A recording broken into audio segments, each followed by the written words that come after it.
Commerce access. Hello friends, आज हमारी history of Railways की सेकंड क्लास है।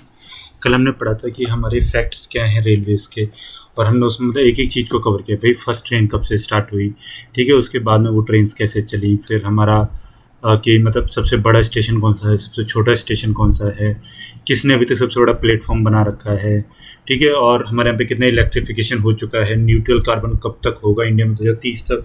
तो ये सब कुछ हमने अपना उसमें कवर किया था।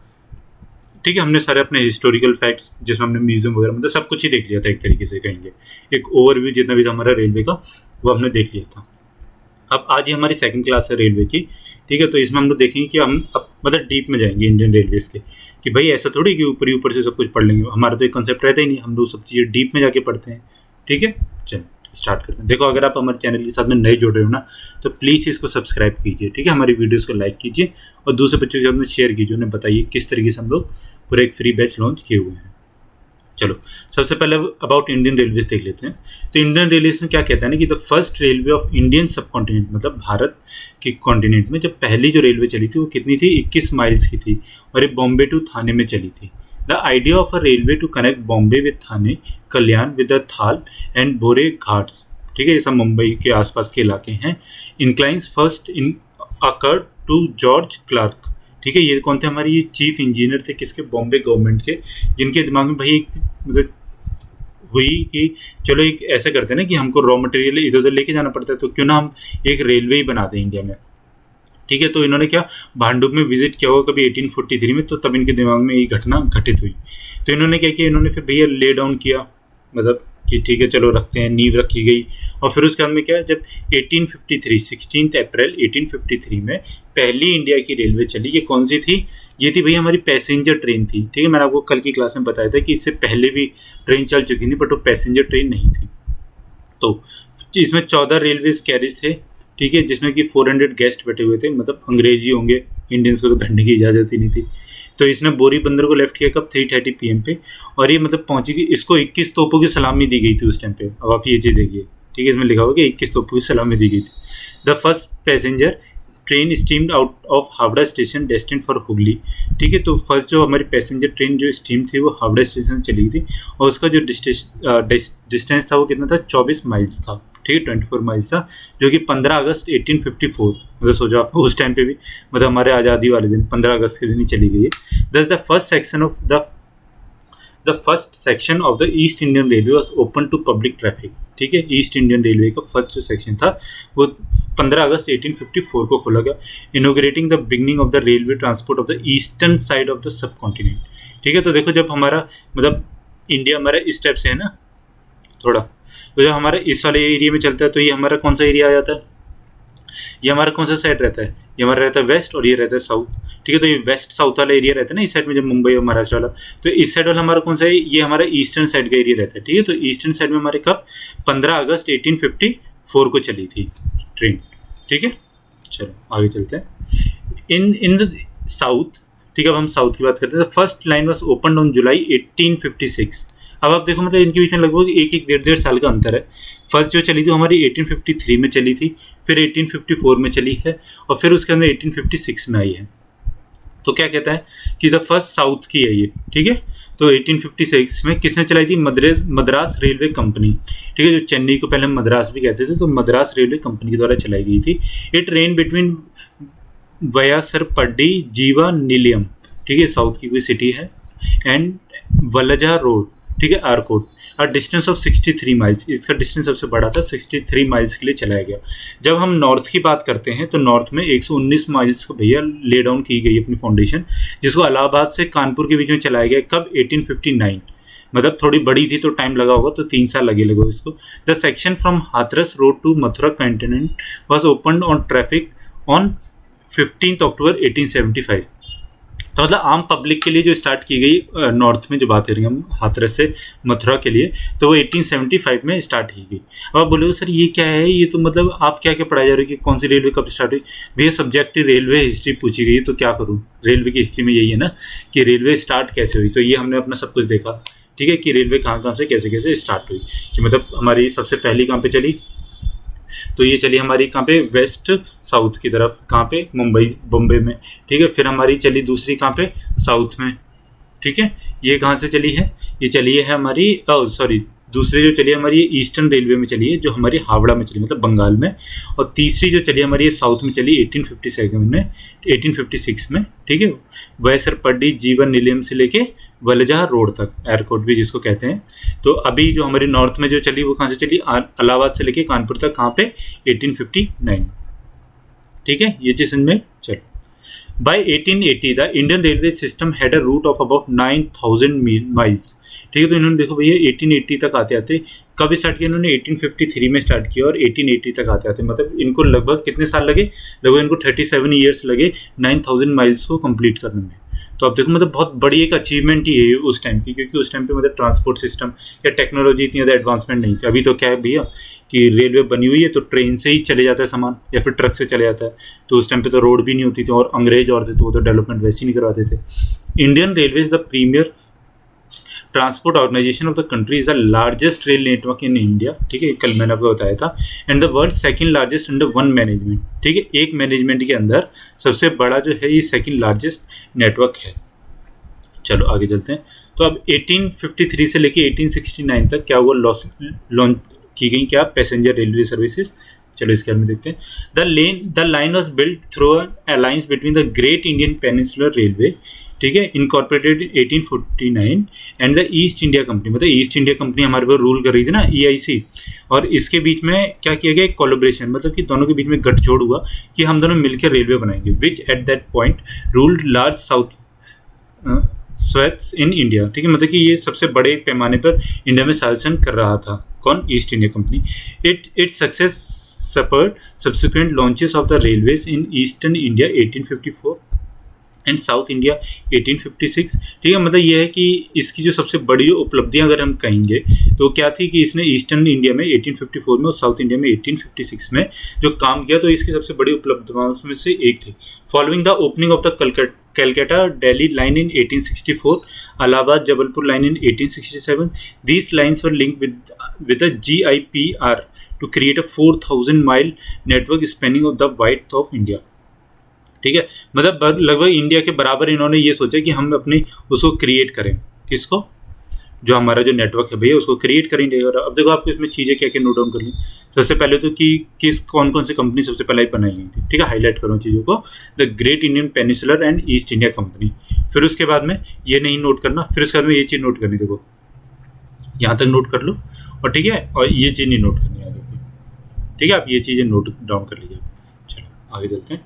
In total the 8 railway companies were established between 1855 से लेके, मतलब 5 सालों में ही इन्होंने रेलवे को एक्सपेंड करने के लिए कितनी, लगभग 8 कंपनियां बना दी, जिसमें Eastern Indian railway, West Great India Peninsular company, Madras railway, Bombay Baroda companies and Central India railway, ठीक है, ये सब कंपनीज इन्होंने बनाई।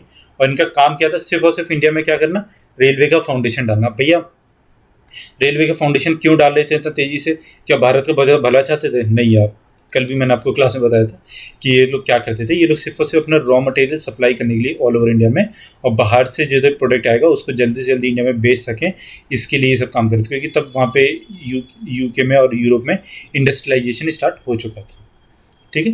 1869 से 1900 के बीच में जब हमारा फेमाइन पड़ा हुआ था इंडिया में, और मतलब इकोनॉमिक ग्रोथ उस टाइम पे किस तरीके से अचीव की गई इन सब चीज़ों के द्वारा, तो अब वो चीज़ देखते हैं। Following the Indian rebellion of 1857 में हमको पता है कि फ्रीडम का सबसे पहला और सबसे बड़ा जो स्ट्रगल हुआ, and the subsequent liquidisation of the east India company. फिर उसके अंदर क्या किया कि ब्रिटिश गवर्नमेंट ने ईस्ट इंडिया कंपनी के ऊपर से टेक ओवर ले लिया। उन्होंने कहा भैया तुम इंडिया को चला नहीं पा रहे, अब हम इसका टेक ओवर लेते हैं और अब हम इसको चलाएंगे, ठीक है। हिस्ट्री का एक पार्ट है, बहुत ज़्यादा इंपॉर्टेंट पार्ट है। देखो इस वाले पेपर के लिए क्या मैं तो कहता हूँ, जितने पेपर आने वाले हैं ना उसके लिए आप ये 1857 का जो रिवोल्ट है इसको जरूर पढ़ो, या फिर हो सके तो मैं मतलब ये सब खत्म करने के बाद में एक क्लास बना दूंगा 1857 के रिवोल्ट के ऊपर, ठीक है। The British Raj resign supreme in India, मतलब उन्होंने ब्रिटिश राज ने, ब्रिटिश जो गवर्नमेंट जो थी, पार्लियामेंट जो था, उसने इंडिया का क्या ले लिया, शासन अपने हाथ में ले लिया, कंट्रोल अपने हाथ में ले लिया कंपनी से। From 1869 to 1881 it took control of railway construction from external contractors, ठीक है। इन्होंने जितने मतलब एक्सटर्नल कॉन्ट्रैक्टर्स से, इन्होंने ईस्ट इंडिया कंपनी ने भाई किसी को दे रखा होगा, ठेके पे काम दे रखा होगा, उन सबसे क्या किया, कॉन्ट्रैक्ट्स ले लिए और उनका एक्सपेंशन अपने हाथ में ले लिया। और जितने भी हमारे फेमाइन या ड्रॉट जितने भी एरियाज थे, ठीक है, उन एरियो में क्या किया गया, उनको बढ़ाया गया। The length of the network reach 9000 miles by 1880, ठीक है, 1880 तक आते थे, इन्होंने 9000 माइल्स को कवर कर लिया, with line snaking inward with 3 major port cities of Bombay, Madras and Calcutta, ठीक है, इन्होंने तीनों सिटीज़ को क्या किया, रेलवे से और पूरे भारत में क्या किया, कनेक्ट कर दिया एक तीसरे से, ठीक है। चलो, by 1895 India had started building its own locomotives and by 1896, ठीक है, 1895 में देखो, लिख लो इसको, कि इंडिया ने अपने खुद के लोकोमोटिव्स, मतलब जो ट्रेन के आगे इंजन वगैरह नहीं होते, वो सब खुद से बनाना स्टार्ट कर दिया था। कब से? 1895 से, मतलब बहुत पुराना है यार। मैं तो सोच रहा था कि ये इंडियन गवर्नमेंट ने बनाया, नहीं, लेकिन ये किसने, जो हमारी ब्रिटिश जो गवर्नमेंट थी वो बना के जा चुकी थी। फिर 1897 तक भाई इंडिया ने इतनी ज़्यादा एक्सपर्टाइज अपने हाथ में हासिल कर ली कि उन्होंने इंडिया से बना के युगेंडा रेलवे को भी सप्लाई करने लगे। युगेंडा भी तब ब्रिटिश का ही एक पार्ट था, तो कुछ बहुत बड़ी बात नहीं है, क्योंकि युगेंडा में मतलब हालात इतने ज़्यादा अच्छे नहीं थे जितने इंडिया में थे, तो इन्होंने यहाँ से इंडिया से बना के बस से भेजने स्टार्ट कर दिया था। कोई बहुत महान काम नहीं कर दिया था ब्रिटिशर्स ने, ठीक है। 1901 से 1925 मूव टूवर्ड्स सेंट्रलाइजेशन। तो जब 1901 से लेकर 1925 तक क्या किया गया कि ब्रिटिशर्स ने कहा भैया कि काफ़ी ज़्यादा मतलब घपलेबाजी तो करते ही थे ब्रिटिशर्स इंडिया में, ठीक है, मतलब यहाँ से ज़्यादा कि वहाँ पे ज़्यादा अमीर हो जाते थे, क्योंकि यहाँ से करप्शन फैला के जाते थे। तो इन्होंने क्या किया, इन्होंने सेंट्रलाइजेशन करना स्टार्ट किया। After years of construction and financial investment the railways finally begin to make a profit in 1901, मतलब 1953 में इन्होंने स्टार्ट किया था कंस्ट्रक्शन चलाना रेलवे को, लेकिन 1901 में आके कहीं जाके ये लोग क्या किए, जो था हमारा रेलवे उसको क्या प्रॉफिट में लेके आए, मतलब लगभग इनको 50 साल लग गए रेलवे को प्रॉफिट लाने में। It was during the early years of the century that the scale of government intervention increase, ठीक है, जो गवर्नमेंट का जो इंटरवेंशन था वो इंक्रीज हुआ। GIPR was the first company to become state owned in 1900, तो इन्होंने GIPR को अपने अंदर में ले लिया, मतलब अपने अंडर में कंट्रोल में ले लिया, उसके बोर्ड ऑफ मेंबर्स को टेक ओवर कर लिया, उसके स्टॉक्स को खरीद लिया। By 1907 the government has purchased all major lines and began leasing from them back to private operators। तो इन्होंने क्या किया ना, 1907 में जितने भी हमारे प्राइवेट ऑपरेटर्स चला रहे थे रेलवे को, उस समय पे चलाते होंगे, क्योंकि भैया ये तो अपने फ़ायदा देखते थे ना, ब्रिटिश इंडिया का फ़ायदा थोड़ी देखते थे, तो उस समय पे चला रहे होंगे, तो उन्होंने क्या किया, ब्रिटिश ने अपने हाथ में ले ली सारी कमान, और फिर वही चीज़ उनको लीज पे दे दी। कैसी अजीब सी बात है ना। देखो, अजीब सी बात कुछ नहीं है, इसमें बात यह है कि जब आपको प्रॉफिट कमाना है ना, तो आप लीज पे दो उसको, ठीक है, क्योंकि आप उससे कुछ भी चार्ज कर सकते हो, टैक्स ले सकते हो, बट इन्होंने क्या किया ना, इन्होंने लीज पे देना स्टार्ट कर दिया, तो इससे इनको प्रॉफिट की अर्निंग थी जो वो क्या हुई, वो बढ़ना स्टार्ट हुई। The railway board was established in 1901, ठीक है, रेलवे में फर्स्ट जो बोर्ड था हमारा वो कब, ये नोट डाउन कर लो कि 1901 में स्टेब्लिश किया गया, इंक्लूडिंग अ गवर्नमेंट ऑफिशियल, ठीक है, इसमें गवर्नमेंट ऑफिशियल्स आए, इंग्लिश रेलवे मैनेजर्स आए, मतलब ब्रिटेन से रेलवे मैनेजर्स आते थे, and an agent of one of the company railways, ठीक है, जो भी कोई कंपनी मतलब ये लोग अपने अंडर में लेते थे, तो उसका एक कोई भी कंपनी का रेलवेज का एजेंट को उसमें इन्होंने लेना स्टार्ट कर दिया, किसमें, रेलवे बोर्ड में। इन 1905 its powers were formalised by the government under the viceroy Lord Curzon, ठीक है, लॉर्ड कर्जन 1905 में हमारे वाइसराय थे, and the board was has grown in size and prominence ever since, ठीक है। उसके बाद से क्या हुआ, जब लॉर्ड कर्जन ने भाई फॉर्मलाइज कर दिया इन चीज़ों को, ठीक है, तो क्या हुआ, उसके बाद से इसका जो बोर्ड था और जो मतलब रेलवे था उसका एक्सपेंडिचर काफ़ी ज़्यादा बढ़ गया, एक्सपेंड उसका, ठीक है। Movements were also made towards a more centralised management system, ठीक है, उसके अंदर क्या कि मोर सेंट्रलाइज सिस्टम को बढ़ावा दिया गया ताकि प्रॉफिट एक जगह पे इकट्ठा हो सके, करप्शन नहीं हो सके, मतलब घपलेबाजी नहीं हो सके मेनली, तो with both GIPR and the East Indian railways being nationalised in 1923, मतलब दोनों कंपनियों को 1923 में क्या किया गया, नेशनलाइज कर दिया गया। नेशनलाइज का मतलब कि गवर्नमेंट ने अपने अंडर में टेक ओवर कर लिया, ठीक है। जिस तरीके से गवर्नमेंट ने नेशनलाइज किए थे ना कुछ बैंक्स, हमारे 19-20 बैंक नेशनलाइज किए थे, अब उनको फिर से प्राइवेटाइज कर रही है, तो इसी तरीके से इनको नेशनलाइज किया गया था। चलो, अब देखो 1905 से 25 से 1946 के बीच में क्या किया, सरकार ने एक प्लान बनाया, सरकार मतलब ब्रिटिश गवर्नमेंट ने, उन्होंने इंडियन रेलवेज को क्या किया, इलेक्ट्रिफिकेशन स्टार्ट किया। The first electric train ran between the Bombay and Kurla on 3 February 1925 को, setting a president for further electrification in the coming years. By 1929 the railway network has grown an over length of 66,000 kilometers and carried up approximately 620 million passengers and 90 million tons of the goods annually। तो आप सोच सकते हैं कि मतलब कि जो हमारा नेटवर्क था वो कितना ज़्यादा वास्ट, कितना ज़्यादा घना एक कह सकते हो जिसको आप, वो नेटवर्क बन चुका था, ठीक है। ये देखो सारी चीज़ें लिखने वाली हैं कि पहला जो था हमारा क्या, फर्स्ट इलेक्ट्रिक ट्रेन कहाँ पे, बॉम्बे से कुर्ला के बीच में, चलिए हाईलाइट कर दे रहा हूँ आपको, ताकि आप इस चीज़ को नोट डाउन कर लो पॉज करके, ठीक है। फिर उसके बाद में 1929 तक रेलवे का नेटवर्क कितना बढ़ गया, 66,000 किलोमीटर बढ़ गया, जो कि कितना कर रहा था, 620 मिलियन पैसेंजर्स को और 90 मिलियन क्या टन्स ऑफ गुड्स को एनुअली ट्रांसपोर्ट कर रहा था, ठीक है। चलो आगे चलते हैं। अब क्या हुआ भैया, जब 1947 में इंडिया के लिए काफ़ी ज़्यादा हार्ड फेस आया, हार्ड फेस बोले तो मतलब क्या हुआ कि इंडिया का पार्टीशन हो गया, ठीक है। मतलब पाकिस्तान हो गया यहाँ से अलग और यहाँ से एक बांग्लादेश अलग हो गया इंडिया से, मतलब इंडिया के टुकड़े टुकड़े कर दिए कह सकते हो आप। तो इन्होंने क्या किया, 1957 में the departure of Britain split the nation in two, ठीक है। जो हमारा ब्रिटेन जो था उसने क्या किया, उसने हमारी इंडिया को दो भागों में डिवाइड कर दिया। एक था हमारा पाकिस्तान और दूसरा हमारा जो आज के टाइम पे बांग्लादेश है, पहले क्या था, ईस्टर्न पाकिस्तान कहलाया करता था।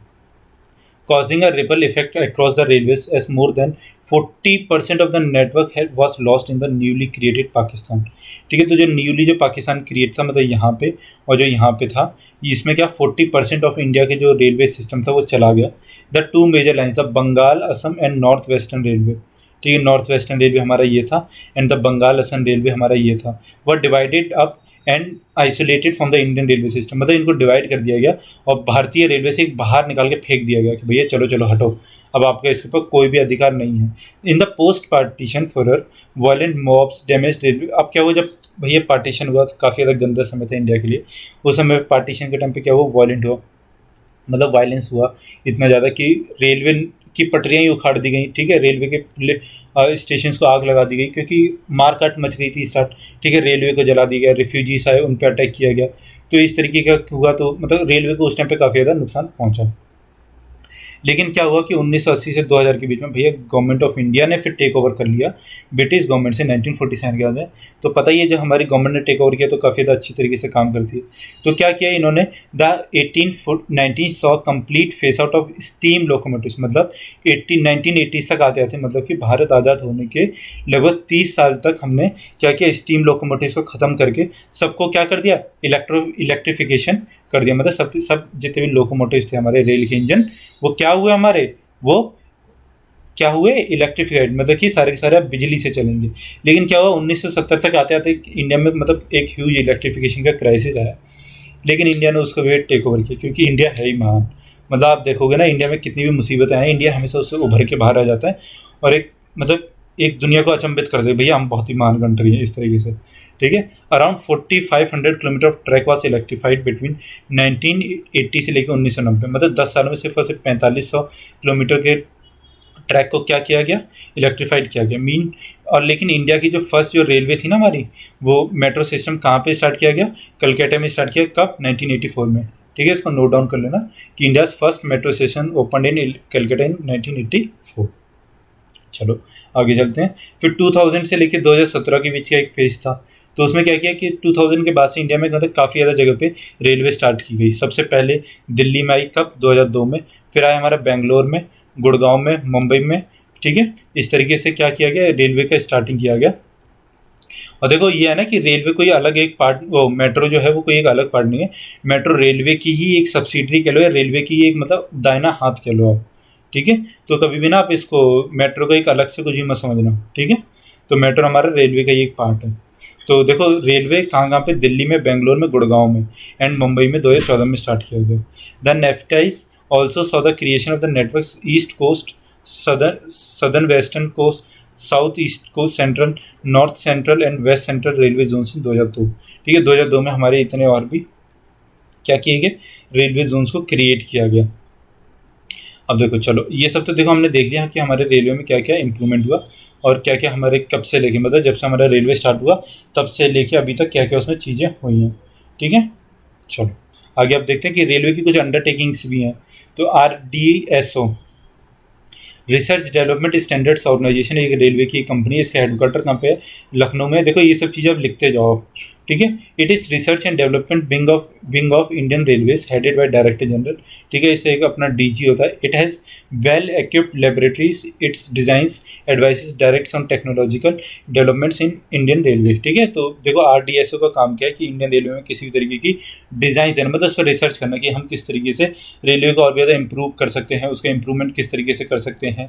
तो इन सब के लिए क्या रिसर्च प्रोवाइड करवाना, डेवलपमेंट को, मतलब R&D जो होता है बेसिकली वही काम है इसका। तो इसका हेडक्वार्टर कहाँ पे, लखनऊ में, ठीक है, इसको नोट डाउन कर लेना।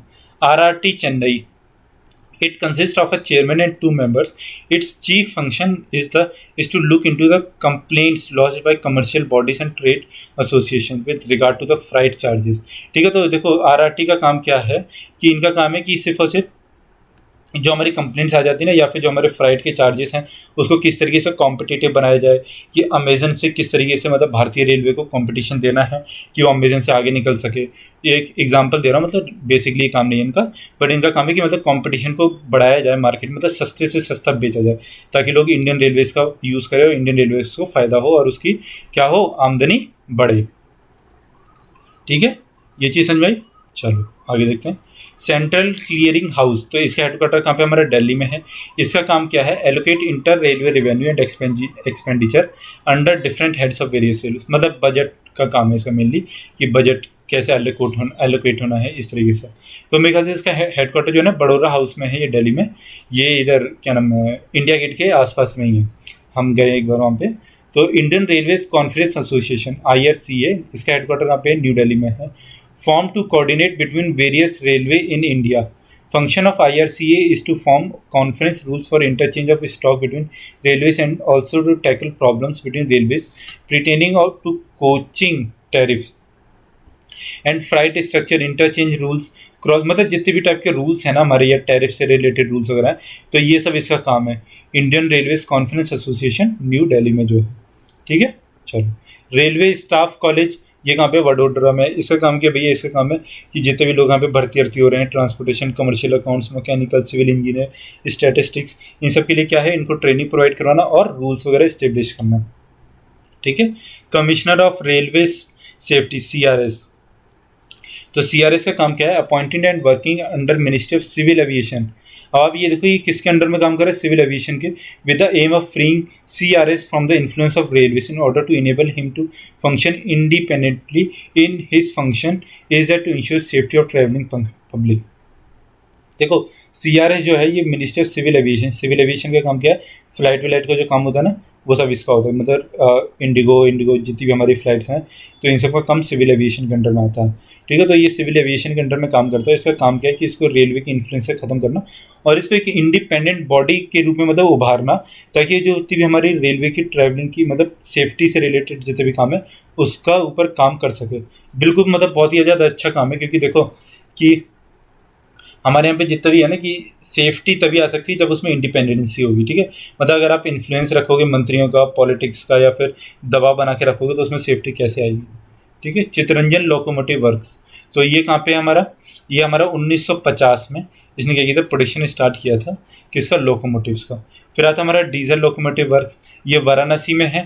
ठीक है, इसने कब हमारे स्टार्ट किया था, मैन्युफैक्चरिंग ऑफ डीजल लोकोमोटिव्स।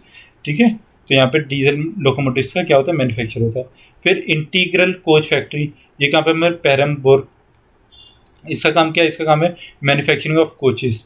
ठीक है, जो हमारे ट्रेन जिसमें हम बैठ के जाते हैं वो चीज़। डीजल कंपोनेंट्स वर्क्स पटियाला में है, मैन्युफैक्चरिंग ऑफ डीजल कंपोनेंट्स। ठीक है, फिर हमारा रेल कोच फैक्ट्री है कहाँ पे, कपूरथला में, जो सबसे ज़्यादा फेमस भी है। इसका भी काम क्या है, कोचेस बनाना। फिर wheel and axle plants Bangalore, ठीक है, इसका काम क्या है, व्हील्स को बनाना और जो एक्सिल्स होंगे हमारे उसको बनाना। तो ये क्या है, ये हमारी प्रोडक्शन यूनिट्स हैं किसकी, रेलवे मिनिस्ट्री की, जो क्या करती हैं, रेलवे में प्रोडक्शन में मतलब हेल्प करती हैं। ठीक है, चलो आगे चलते हैं। अब देखो, अब हम चाहेंगे किस में कि हमारे रेलवे की कंपनीज कितनी हैं, मतलब रेलवे की सब्सिडरीज होती है ना, तो लगभग अभी 16 इसकी सब्सिडरीज हैं रेलवे की।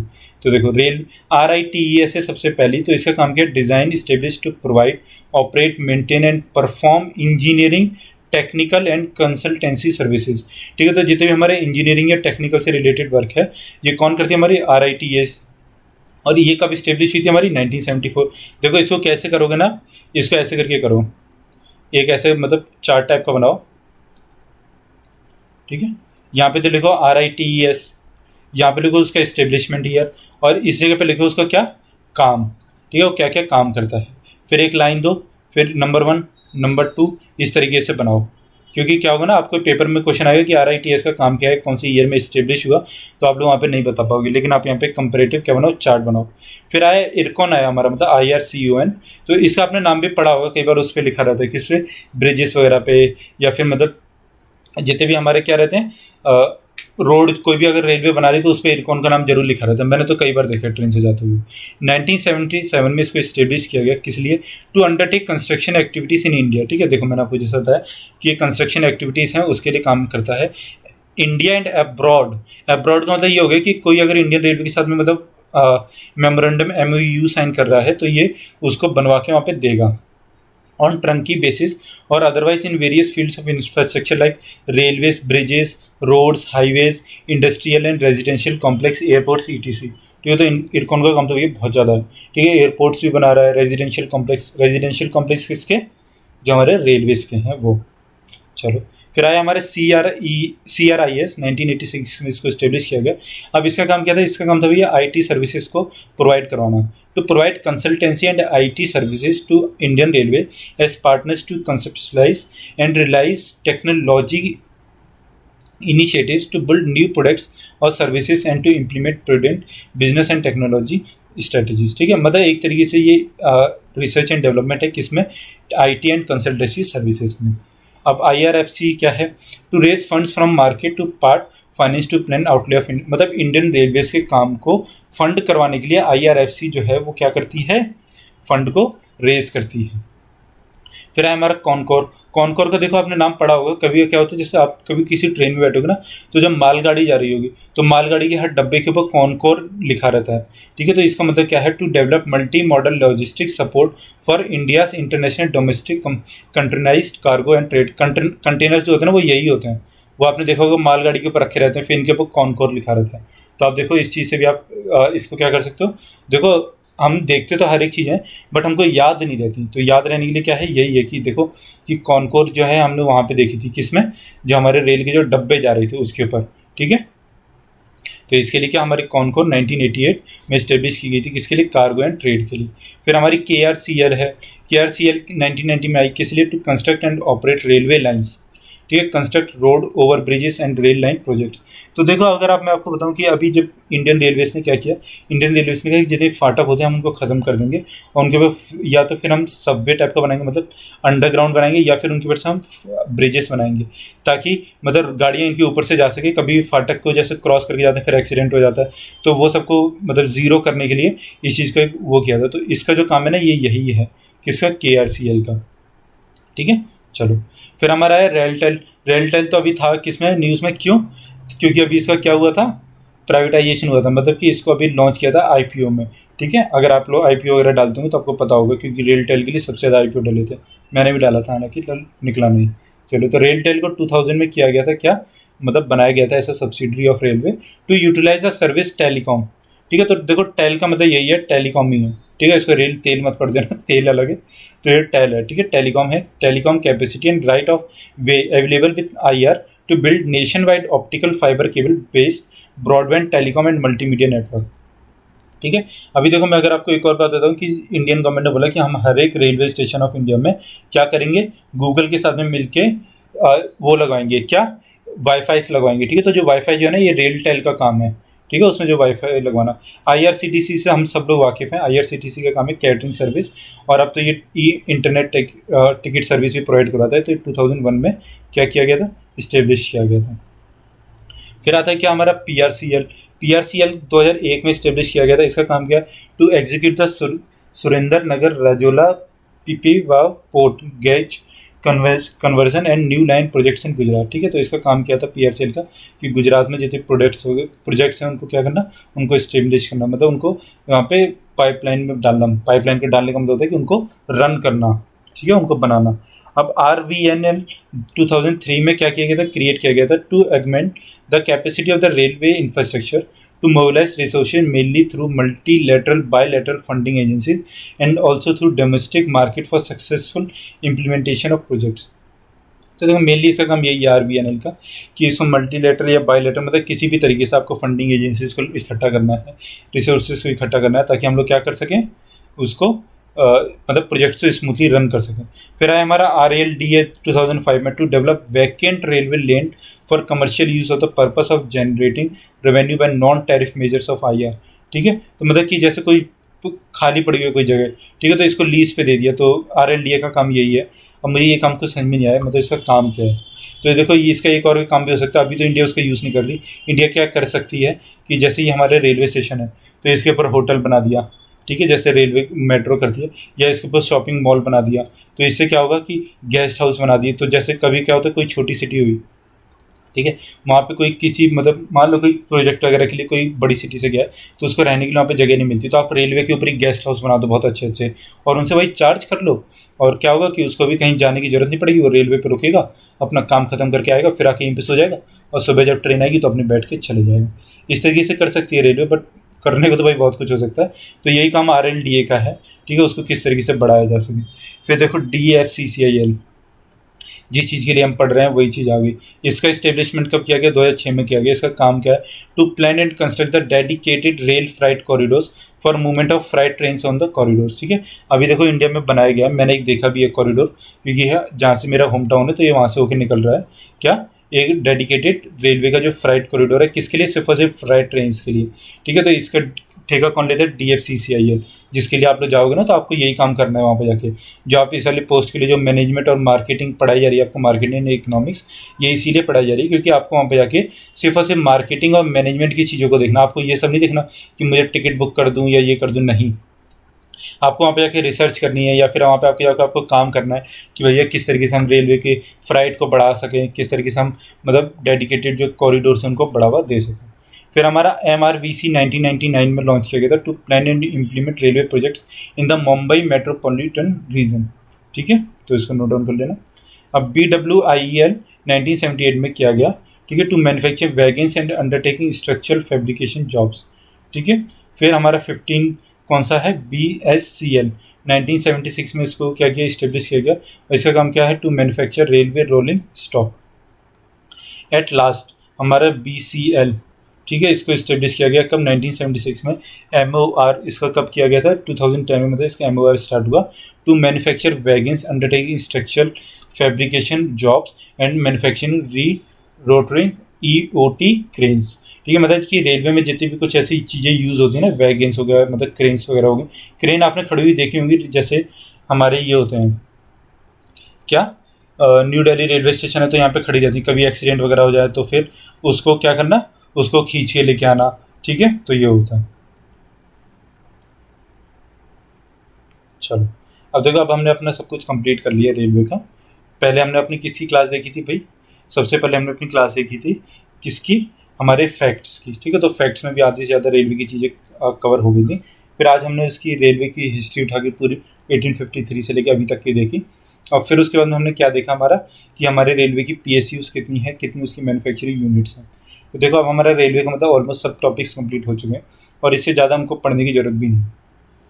अब हम लोग अपनी नेक्स्ट क्लास जो है वो मार्केटिंग की स्टार्ट करेंगे, ठीक है। अगर आप हमारे चैनल पर देखिए नए हैं तो प्लीज़ को सब्सक्राइब कीजिए।